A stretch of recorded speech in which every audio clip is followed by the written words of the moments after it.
Mahfud MD, demo DPR 25 Agustus bukan settingan, ini suara rakyat asli. Ex-Menteri Koordinator Bidang Politik, Hukum, dan Keamanan, Menko Polhukam, Mahfud MD menilai aksi unjuk rasa aliansi buruh dan mahasiswa di depan gedung DPR, MPR, Jakarta Pusat pada Senin, 25 Agustus 2025 bersifat organik. Pada aksi demonstrasi itu, pengunjuk rasa dari kalangan mahasiswa hingga warga sipil menuntut DPR memperbaiki kinerjanya dengan menyoroti sejumlah persoalan di tengah masyarakat, seperti membatalkan kenaikan gaji dan tunjangan DPR, transparansi penghasilan anggota DPR, hingga menghentikan dominasi oligarki politik.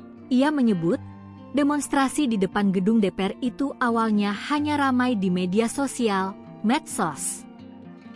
Namun, ternyata aksi itu benar-benar terjadi dan ramai hingga malam hari. Mahfud MD pun mengingatkan kepada pemerintah untuk tak selalu mengatakan bahwa sebuah aksi demonstrasi pasti ada dalangnya.